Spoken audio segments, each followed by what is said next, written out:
दर्शकों, 6, 8, 12 भाव के अंदर जब कोई ग्रह बैठता है तो सामान्यतः यह माना जाता है कि वह अब बुरे फल देगा, अर्थात हमें कष्ट देगा। परंतु आज की वीडियो में इस बात को ढंग से समझते हैं कि वह कष्ट होगा भी तो किस तरह का होगा, और अगर कुछ सावधानियां रखें तो क्या हम उस कष्ट को कम कर सकते हैं। अर्थात आज की वीडियो है कि अगर आपका शुक्र ग्रह छठे भाव में या 8वें भाव में या 12वें भाव में बैठा है तो किस तरह के परिवर्तन कर देता है ज़िंदगी में। छठे में बैठकर क्या अलग देता है जो 8वें में नहीं देता, और 8वें में बैठकर क्या देता है जो 12वें में नहीं, ऐसे 12वें में भी तो कुछ अलग ही फल देगा ना। तो तीनों का कंपैरेटिव सिचुएशन आज आपको विस्तृत जानकारी देने की कोशिश करूंगा। आइए वीडियो की शुरुआत करते हैं।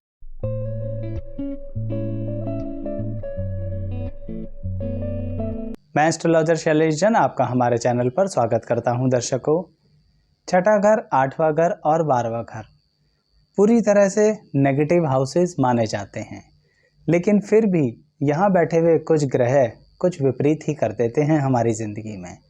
जैसे कि शुक्र अगर आपके छठे घर में बैठे हैं, और जो छठे घर के सामान्य कारक हैं आप जानते हैं, रोग है, दुर्घटना है, कर्जा है, उस विषय में भी और उससे संबंधित भी शुक्र एक बात के लिए ज़रूर कहते हैं आपसे कि आपको बचपन से ही वो कहीं ना कहीं सामान्य व्यक्ति से अलग रख के चलेंगे।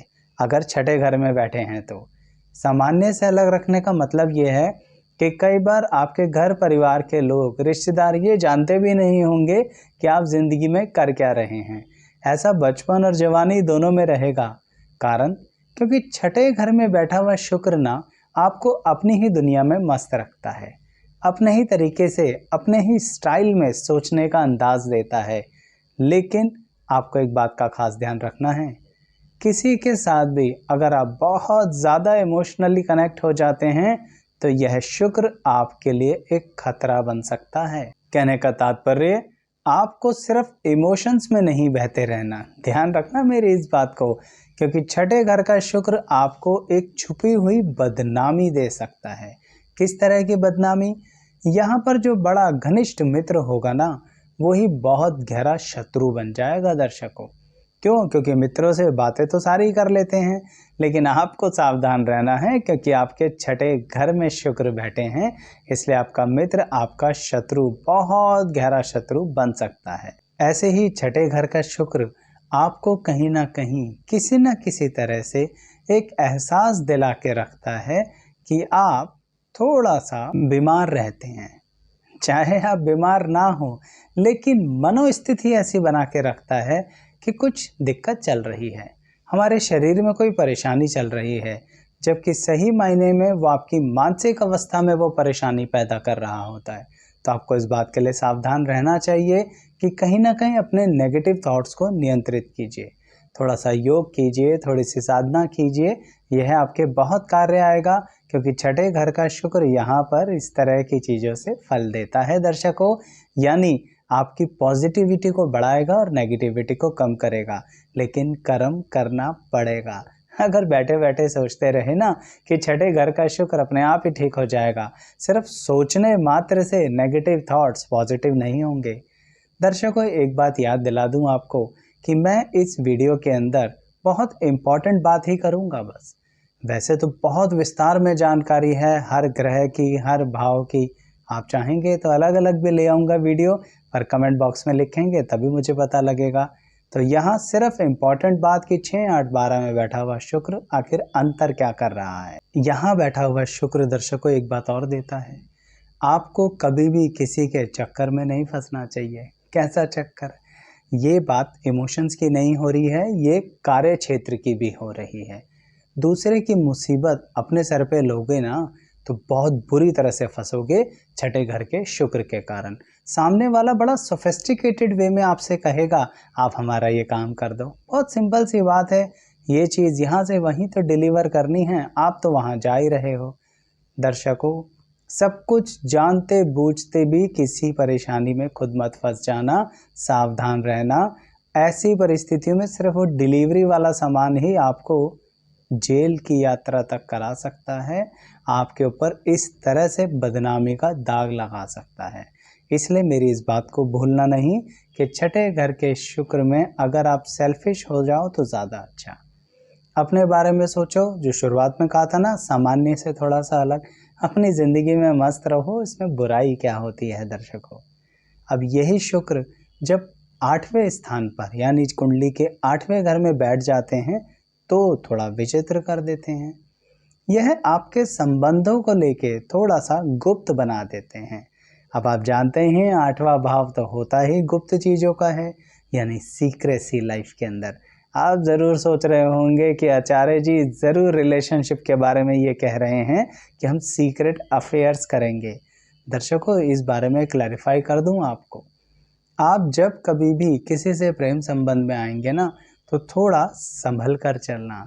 उसको वैवाहिक जीवन में तब्दील करने में थोड़ी सी दिक्कत आएगी।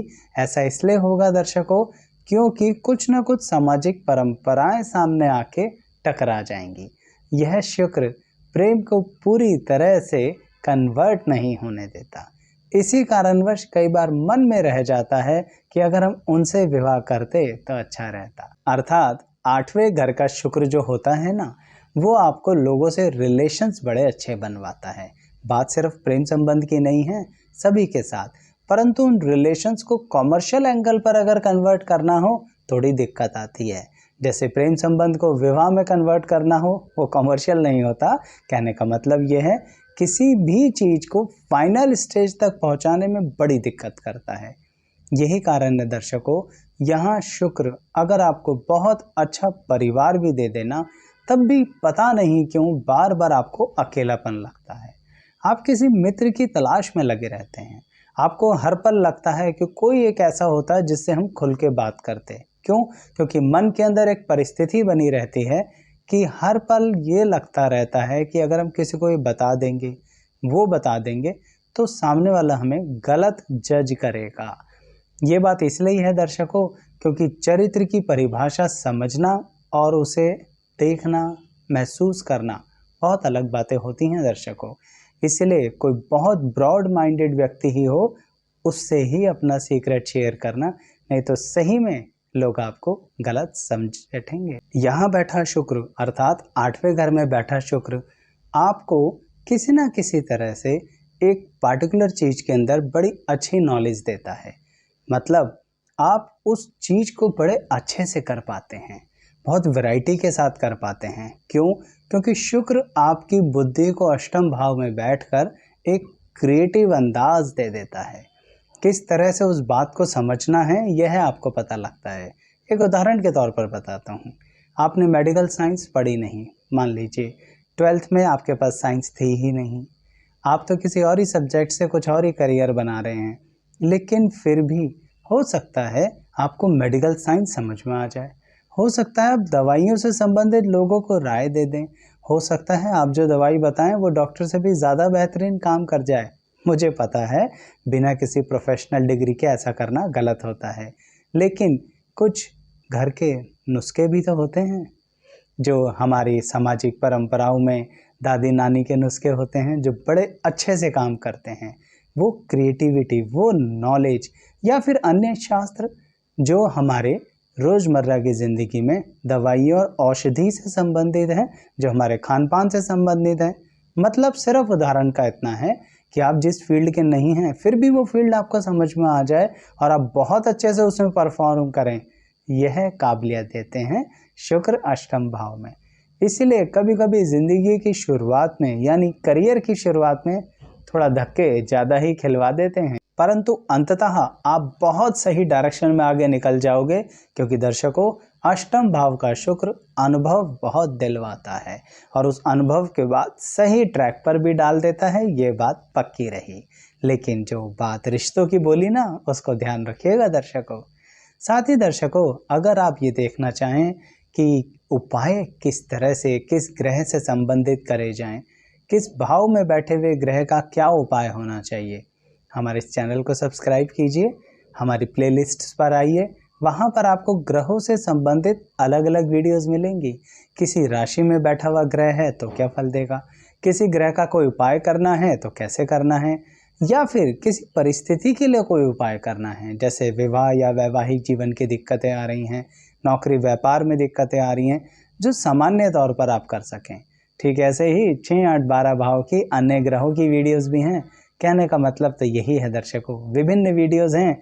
सब्सक्राइब करके हमारे चैनल पर विजिट कीजिए, आपको बहुत सारी वीडियोस ऐसे मिलेंगी और डिस्क्रिप्शन बॉक्स में भी उनके लिंक आपको प्रोवाइड किए जाएंगे। अब बात करते हैं कि अगर शुक्र 12वें भाव में बैठे हैं तो हमारी जीवन शैली पर क्या खास प्रभाव डालते हैं, जो 6 और 8वें में बैठकर नहीं डाल रहे थे। दर्शकों, एक बात का खास ध्यान रखना, 12वां घर सामान्यतः आप मोक्ष का कारक समझते हैं, लेकिन मोक्ष की परिभाषा कोई सन्यासी ही समझ सकता है। गृहस्थ व्यक्ति को अगर शुक्र 12वें घर में बैठ के मोक्ष को समझना है ना दर्शकों, तो उसको एक खास बात पर ध्यान देना होगा, और वह है किसी भी तरह की नॉलेज पर। आपको कोई ना कोई नॉलेज तो लेनी ही पड़ेगी। सरस्वती का आशीर्वाद आपके ऊपर है।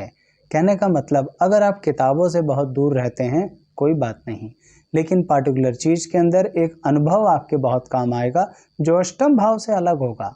अष्टम भाव से इसलिए अलग होगा क्योंकि अष्टम भाव में तो आप पढ़ाई कुछ कर रहे थे और कार्य कुछ और कर रहे हैं, अर्थात सलाह किसी और विषय में दे रहे हैं।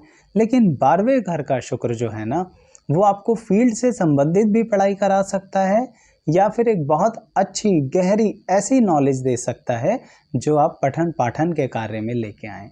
यानी किसी भी तरह से आपको कंसल्टेंसी की लाइन में लेके आ सकता है, लाइफ कंसल्टेंसी की लाइन में लेके आ सकता है, स्किल और मोटिवेशन की लाइन में लेके आ सकता है। क्यों? क्योंकि यहाँ पर शुक्र बड़े विस्तार से सोचने का कारक बन जाता है। यानी 12वें घर का बैठा हुआ शुक्र बहुत ज़्यादा डिटेल में हर बात समझ पाता है, समझा पाता है, यानी नॉलेज का विस्तार करवाता ही रहता है। इसीलिए तो देखिए, आप किसी भी उम्र में सिर्फ क्या होते हैं, विद्यार्थी होते हैं 12वें घर में बैठे हुए शुक्र के कारण। इसलिए अपनी नॉलेज को रोकना नहीं, अगर सही में शुक्र का यहाँ पर बहुत अच्छे से इस्तेमाल करना चाहते हो, उसी में ही ग्रस्त रहते हुए भी मोक्ष का एहसास आपको होगा। आपको बड़ा आनंद महसूस देगा इस 12वें घर के शुक्र का कारण। लेकिन अगर आप अपने आप को गलत क्रियाकलापों में लगाओगे, कहने का मतलब ये रहा कि अपनी इस सरस्वती का गलत इस्तेमाल करोगे तो गड़बड़ होगा। बिना वजह नहीं, वजह के साथ भी धोखा देने की कोशिश मत करना दर्शकों। यहाँ 12वें में बैठा शुक्र ये पसंद नहीं करता कि आप उसकी नॉलेज का गलत इस्तेमाल करो। कीजिए काम, चार्जेस लीजिए, फीस लीजिए, प्रोडक्ट सेल कीजिए, कोई मनाही नहीं है, लेकिन फ्रॉड मत कीजिए। यह सावधानी खास तौर पर ध्यान रखना दर्शकों। एक बात और दर्शकों, 12वां घर खर्चे का होता है, तो इसका मतलब शुक्र यहाँ बैठकर खर्चा अच्छा करवाने वाले हैं आपसे, और अच्छी चीज़ों पर ही खर्च करवाएंगे। इसलिए थोड़ा पैसा इकट्ठा करने की आदत डाला करो। मुझे पता है बड़ा मुश्किल कार्य है आपके लिए, क्योंकि जैसे ही एक अमाउंट इकट्ठा होता है उसी के बराबर इक्विवेलेंट खर्चा आ जाता है। आप जाके उतने ही अमाउंट का सामान ले आते हैं, कोई बुराई नहीं है, परंतु फिर भी थोड़ा सा कोशिश करो कि कुछ पैसा ऐसा रखो जिसे बिल्कुल खर्च नहीं करना। सुनने में बड़ा सामान्य लग रहा होगा ये बात, कि ये तो बहुत सिंपल सी बात है दर्शकों, सबके लिए कही जा सकती है, लेकिन 12वें घर का शुक्र वाले को यही सेविंग्स करने में सबसे ज़्यादा दिक्कत आएगी। लेकिन अगर आप इसमें अपने जीवन साथी का सहयोग ले लोगे ना, तो कमाल हो जाएगा। आपसे बचत नहीं हो रही, अपने जीवन साथी से करवाइए। यहाँ बैठा शुक्र ये सहायता आपको दे देगा कि आपका जीवन साथी पैसे को बड़ी कठोरता के साथ रोक कर सेविंग करके चल पाएगा, क्योंकि आपका हाथ नहीं रुकने वाला है। दर्शकों, बताइएगा 6, 8, 12 की ये वीडियो कैसी लगी, और किस और ग्रह के बारे में पहले जानना चाहते हैं वह भी तो लिखकर भेजिए कमेंट बॉक्स में। हमें इंतज़ार रहता है आपके हर तरह के कमेंट्स का। वीडियो पसंद आए तो लाइक, शेयर, सब्सक्राइब ज़रूर कीजिएगा। धन्यवाद।